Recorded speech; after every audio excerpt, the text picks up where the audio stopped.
GIS. What is it? And what exactly does it have to do with city skylines?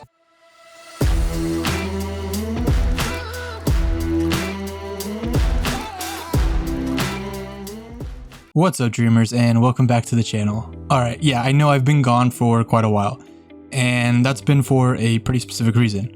I actually decided to go back to school and finish my degree in GIS, which is exactly what I want to talk to you guys about today. And since this is a City Skylines channel, I wanted to talk about how GIS relates to the game. So for the past 5 years, I've been a geospatial intelligence analyst, and I would love to maybe make a video about that and kind of go into the details about what exactly is a geospatial intelligence analyst. But I've actually decided to switch gears and kind of change my direction of my career and move into more of the GIS field and potentially urban design and development. So I wanted to take the opportunity to kind of explain the relationship between GIS and the game City Skylines and how you can use GIS in City Skylines, or even vice versa, how you can use City Skylines as a GIS. So let's define what GIS is. Now, it's kind of hard to give that in just one sentence considering it's an entire field and an entire major within university. But in a short definition, GIS, or Geographic Information Systems, sometimes called Geographic Information Science, is a tool that connects geography with data analytics, enabling professionals to make data-driven decisions and improve both environment and society. That's a mouthful, so simply put, GIS is a tool that combines maps and data to help people understand what's happening in different places.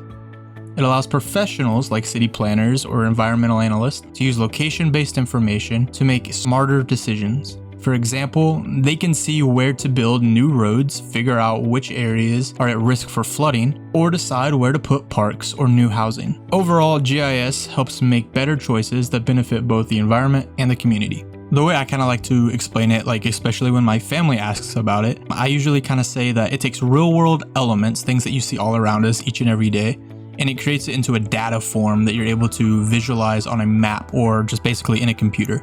So taking all of that into consideration, let's kind of look how GIS relates to City Skylines.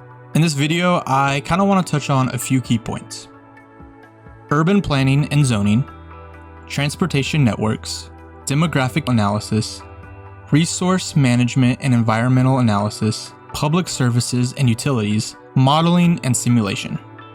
Alright, so let's start with urban planning and zoning. In both City Skylines and in real life GIS, urban planning and zoning are a fundamental way of shaping how the land is used and how cities grow. So in the game, the player designates the area of land for different types of zones: residential, commercial, and industrial.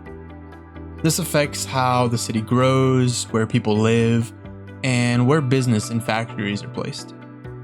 As the player, you can control the density of buildings and influence the overall layout of the city. Success relies on balancing these zones and meeting the needs of the population, managing traffic, and ensuring that public services are accessible. GIS in real life, urban planning serves a similar role, but with a much broader and more complex application. City planners use GIS to visualize land use data, which includes information on existing buildings, infrastructure, transportation routes, and environmental factors. Using the spatial data, planners can analyze population density to determine where more housing or commercial development is needed, examine zoning regulations, and ensuring the new way developments comply with legal and environmental guidelines, assess land suitability for different types of developments, factoring in environmental risks like flooding or proximity to natural resources, forecast growth patterns by modeling population growth and urban sprawl, allowing planners to make data-driven decisions about where to expand or protect the land. In City Skylines, you directly control and manage zoning decisions with a click. However, in real life, it's not that simple. GIS doesn't make decisions for city planners, but it gives them critical insight to guide those decisions based on real-world data. The game simplifies urban planning into 3 broad zones, whereas in real-world GIS, there are numerous layers of data, such as traffic flow, environmental impact, public service locations, and socioeconomic factors that all influence zoning decisions. You can still take into account these decisions while playing the game to make the game more realistic, and that's typically what I like to do in my cities. While City Skylines give players a free rein to develop land, real-life zoning involves strict regulations that GIS helps planners navigate. For instance, GIS might be used to ensure that industrial zones aren't placed near residential areas, or that new development won't disturb protect ecosystems. The game kind of gives an element to this with pollution and land value, and so I think that's a cool way that you can kind of contrast and compare GIS with City Skylines. So in the real world, zoning often involves public input, environmental assessment, and long-term suitability considerations, which GIS facilitates by mapping and analyzing diverse data sources. Players in City Skylines may not deal with the complex social or political factors that real-world planners must consider, such as gentrification or equitable housing. A good example of this that I like to think of is people who don't want a particular building to be built in their area to conserve what the area looks like. You often see this with older generations who have been living on a plot of land for a very long time and don't want to see high-rise buildings or multi-unit housing popping up around the city. In short, City Skylines provides a basic simulation of zoning, allowing players to experiment with urban layouts and manage a city's growth. Real-life GIS, on the other hand, enables urban planners to analyze a wide range of data and make informed, sustainable decisions that affect the long-term development of real-world cities. In City Skylines, it's just a click of a button and you can erase what you just built. Unfortunately, that's not available in real life. Both rely on spatial data to optimize land use, but GIS in the real world is far more comprehensive and a data-driven tool that ensures efficient, equitable, and environmentally responsible urban planning. Alright, so I wanted to demonstrate how a city planner might use GIS in decision making.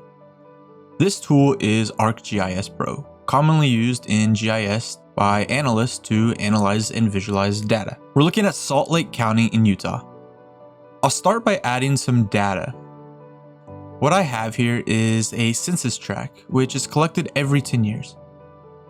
It includes population statistics and other relevant details about the area. The data is broken down into smaller blocks, and by clicking on a block, we can see specific information that is used for that area. For instance, in this area, the population classified by urban/rural status is 2,987. There's a lot of data available, like the number of females over 55-year-olds, which in this case is 15. Right now though, the map looks cluttered and difficult to interpret. So let's make a few adjustments to make it more readable. So currently, the map is using a single symbol to represent all the areas, but I'm going to switch to a graduated color scheme. This change will help us differentiate between various data points. I'll pick a light to dark color gradient, so let's go with yellow to red, giving us a clear contrast. But what does this color grading actually represent? Right now, the data field is showing adopted children by households, which isn't really relevant to what I want to do. So let's switch it over to display the total population. Now the red areas are representing higher population densities, while the yellow areas are showing lower densities. This gives us a good visualization of population distribution across the county. Next, I'll add another layer of data, public high schools.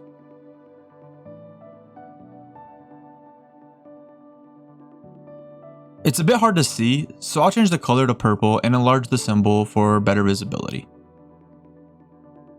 Alright, there we go. Now we can see that the public high schools are located in relation to the public densities. To take this further, I want to create a buffer around each school. A buffer is essentially a zone that covers a specific distance from a feature. In this case, the schools. I'll go into the Geoprocessing tab and type in buffer. This will allow me to highlight the areas with a certain distance from each school. For the input feature, I'll select public high schools, and I'll set the buffer distance to 1 mile. Since we're in the US, I'm going to use miles as the unit. Once I run this, the buffer zones will appear.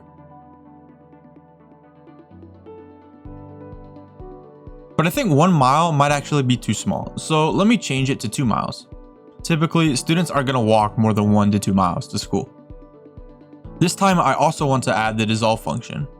Dissolving merges any overlapping areas into a single bubble, giving us a clearer picture of the coverage.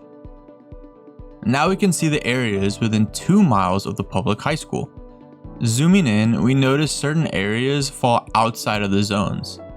These are more than 2 miles away from the school. For example, some of the denser and redder areas don't have schools nearby, like these 2 blocks here. This could indicate that in the future, there might be a need to build schools within these zones to better serve the population. Alright, so next I want to talk about public transportation and transportation networks. In both city skylines and in real-life GIS, transportation networks play a vital role in how a city functions. Managing traffic flow, public transportation, and road infrastructure is crucial to ensuring that a city runs smoothly and that people can move around efficiently. So in the game, players design the road layouts, manage traffic, and set up public transportation systems like buses, subways, and trains. Players must balance where to place roads, how wide they are, and how they connect to different zones: residential, commercial, industrial. If done poorly, there's going to be traffic jams all over your city, and streets can clog and citizens will get frustrated with long commutes. If done well, your city will have a smooth traffic flow, and you know that we are always trying to get that smooth traffic flow within city skylines. The game teaches you that planning is key, and small changes like adjusting road layouts or adding new bus routes can make a huge difference. In the real world, transportation and planning is a little bit more complex, but follows the same principles. GIS is used by city planners and engineers to analyze traffic patterns, optimize road networks, and design public transportation systems. Here's how it works. GIS collects data from sensor cameras or even cell phone signals to map how traffic moves through a city. Planners can use this to identify problem areas where congestion builds up and then explore solutions like widening roads, changing intersections, or adding alternative routes. Just like in city skylines, real-world planners use GIS to create efficient bus routes, train lines, and bike paths.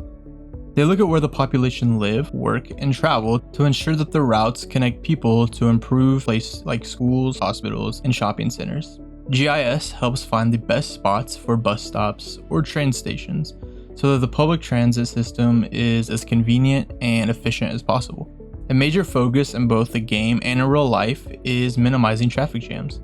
GIS allows planners to analyze current road networks and to make adjustments to traffic signals, build new roads, and improve public transit options to take pressure off busy streets. Real-life transportation planning goes beyond just traffic flow. GIS is used to ensure transportation systems are sustainable and accessible to everyone, including people without cars and those with disabilities. This includes planning bike lanes, pedestrian walkways, electric vehicle charging stations, and helping cities move toward greener and more sustainable mobility solutions.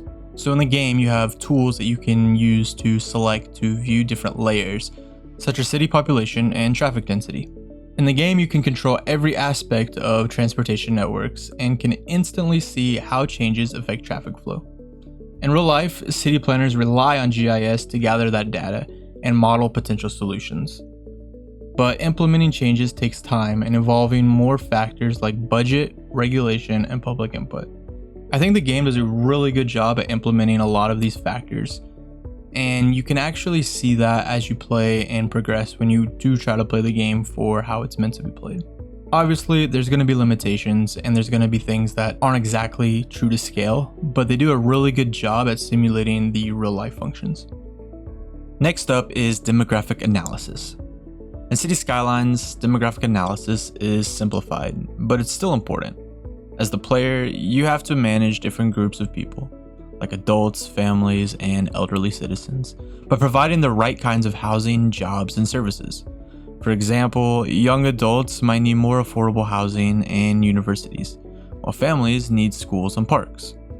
In the game, the population naturally grows and changes. If you don't cater to these evolving needs, your city can suffer, crime might rise, and certain areas might become less desirable. In the real world, demographic analysis is much more detailed, and it is a crucial part of urban planning because it allows city planners and government officials to map out and analyze various characteristics of the population, like where people live, their income levels, their age groups, and even how many people own cars. Like I showed before with the data from the census, this is why it's so important to collect this information every few years so that we can update and analyze the society that we live in. GIS helps planners visualize where different groups of people live within a city. This can include understanding whether certain areas have higher concentration of children, seniors, or working adults. Knowing this helps planners decide where to build schools, parks, and senior care facilities. Planners use GIS to analyze income distribution. For example, they might find that certain neighborhoods have lower income residents who need more affordable housing options, or better access to public transportation. This helps ensure that the city services are distributed fairly and the infrastructure investments are made where they're most needed. GIS can track how many people are in a given area own a vehicle and how many rely on public transportation. This is crucial for planning public transit routes and ensuring that people who don't have cars can still get to work, schools, or shopping areas.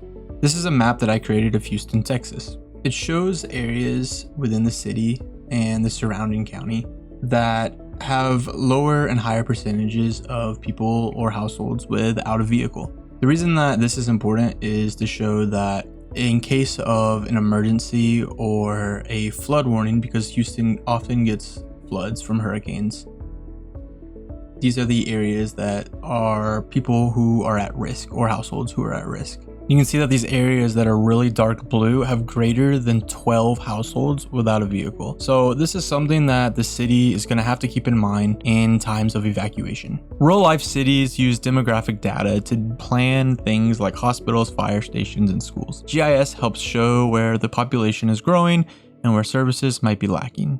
The example that I showed earlier with the schools is a great example of how this is actually implemented with GIS. In city skylines, you observe population changes and make decisions about zoning or public services to meet the needs of different demographic groups. It is a bit simplified, but it still mirrors the idea that different people have different needs within a city. Let's say that a city is experiencing rapid population growth.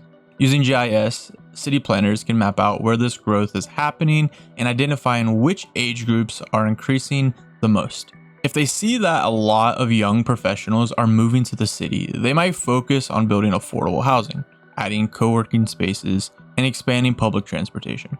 If they notice an influx of retirees, they might prioritize building healthcare facilities and senior-friendly recreational areas. This ability to cater city planning to specific demographic needs is essential for creating and thriving equitable city. I think that this would be a really cool way that City Skylines could implement a new feature into the game, having certain demographics move throughout your city. Not just the poor or the wealthy, but even social demographic factors like culture and age group. Resource management and environmental analysis. In City Skylines, managing resources like water, electricity, and waste is a key aspect to keeping your city functional. You have to ensure that there's enough power for homes and businesses, clean water for residents, an effective waste disposal system to prevent pollution. If this is not handled correctly, citizens might become unhappy, businesses might fail, or your city could face environmental problems like water contamination. The game allows you to see how these resources are distributed and consumed. As your city grows, the demand for resources increase, requiring more advanced solutions like renewable energy or better waste management facilities. In the real world, GIS plays an even more complex role in managing natural resources and ensuring environmental sustainability. GIS is critical in managing water resources for cities and regions. It is used to monitor water bodies like rivers, lakes, and reservoirs, and to track water quality, pollution, and availability. Planners can use GIS to ensure that cities have enough water by mapping out water distribution networks and identifying areas of overuse or contamination. This is especially important for managing water during droughts or floods, where GIS can help predict areas that might face shortages or damages. GIS is also heavily used in the energy sector to plan and manage electricity grids. It helps energy companies map out where power lines, substations, and renewable energy sources like wind turbines or solar farms should be located. I don't think that in the game you typically have to look at these factors as much. You can really just see where electricity is needed and make sure that your city is being upkept to have the adequate amount of electricity. It doesn't really focus on necessarily where these things are placed. Using GIS, cities can plan for future energy demands and integrate more sustainable energy sources. Again, it's all related to the data and tracking data to predict future trends that might occur. GIS can model sunlight patterns to determine the best places for solar panels, or even wind speed data to devices where wind farms could be most effective. In the game, you see this in a sense where it will tell you where the wind is and where the wind is strong. However, you don't really have to collect that data or anything like that. It's just automatically put in front of you. But that's a good example of showing how the game is actually functioning as a GIS. Unlike the game, where power is easily expanded with money, real-life planners need GIS to ensure efficient, sustainable energy while minimizing environmental impact. There are several other factors that GIS helps manage cities, like climate change and environmental impact monitoring, which is actually some of the classes that I'm taking right now, and it's pretty fascinating to see the effects that we as humans have on the Earth. Here's a product that I made that shows some of the effects of climate change on the ocean. These maps actually represent the change over the next 20 years that was used by a prediction model through GIS. It shows that the polar areas are most effective and that these changes threaten marine life and ecosystems. In city skylines, resource management is simplified, allowing players to place utility buildings like power plants or water pumps without many restrictions. Pollution and resource shortages can be addressed with more funds and additional infrastructure. The real-life aspects with resource management is far more complex and requiring the use of GIS to analyze detailed data about resource availability, environmental impacts, and sustainability. GIS ensures that cities are using resources efficiently and responsibly, taking into account factors like pollution control, renewable energy integration, and long-term environmental impacts. Public services and utilities. In city skylines, players build utilities like water treatment plants and public services like hospitals and fire stations. In real life, GIS helps local governments plan where to build these essential services based on population density, emergency response times, and accessibility, just like the previous examples that I showed with the school and also with the evacuation routes of Houston. Alright, the last thing that I wanted to touch on in this video is modeling and simulation. In both city skylines and in real-world GIS applications, modeling and simulation are essential tools used to predict how various decisions will impact a city's environment over time. This capability is crucial because cities are complex systems where changes in one area like transportation or housing can have rippled effects across the entire urban landscape. In city skylines, players must make planning decisions and can immediately see how those choices affect the city, whether adding new roads, zoning new areas for housing, or expanding public transportation. The game provides instant feedback in the form of changes to traffic flow or population levels. The simulation aspect helps players understand the cause and effect relationship between their choices and the city's overall health. For example, adding more residential areas without improving public transportation may lead to traffic congestion, while building more parks can boost citizens' happiness and lower pollution. In real-world urban planning, GIS offers similar capabilities, but again with a much more focused detail on data. Just like we showed in the rest of the video, GIS can help show the simulation of traffic flow and helping to plan for future events that might occur based on current trends within the data. This data can show multiple trends in environmental impacts, flood risks, housing development and population, disaster preparedness and response, economic impact simulations, sustainable urban growth modeling, and public health simulations. What sets real-world GIS apart from city skylines is the sheer complexity of the data that it can handle and the precision of its simulation. While CS gives players a simplified model of city planning, GIS incorporates multiple layers of data.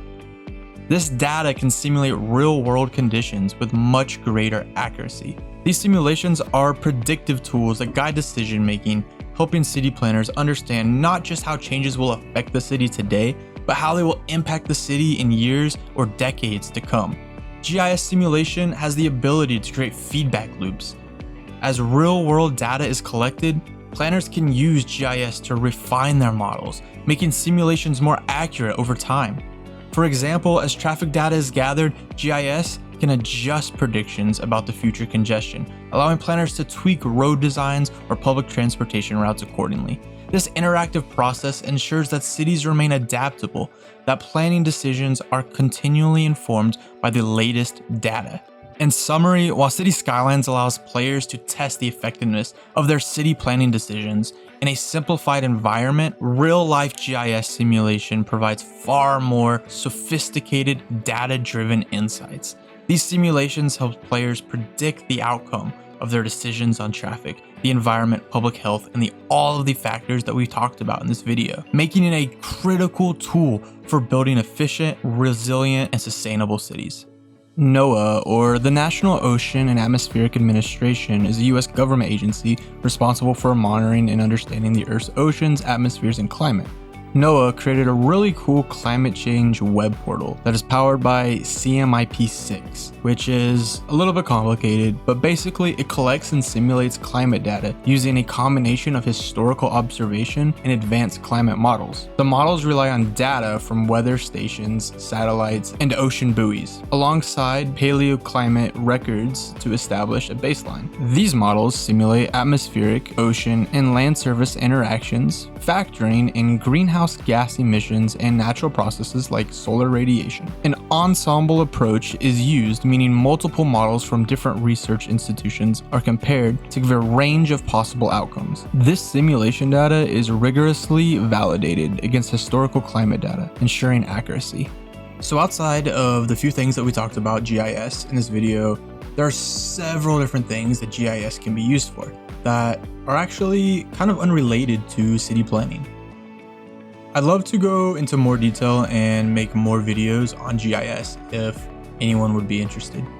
It's actually my passion and something that I'm very interested in. A few of the other things that GIS can be used for are disaster management and emergency response, natural resource management, transportation and logistics. Things like UPS and FedEx and Amazon actually use GIS to plan out their routes for having an effective and efficient delivery method. Healthcare and disease is another thing that GIS is very prominent in. GIS was heavily used during the COVID-19 outbreak to track the spread of the coronavirus throughout the world. It's also big in agriculture, telecommunications, military defense, which is actually what I did previously before going back to school, real estate and property management, utilities and infrastructure management, crime mapping and law enforcement, tourism and recreation, archaeology and historical research, retail and market analysis, education and research. So like I said, there's so many different things that GIS is applicable in, and it's very important in making data-driven decisions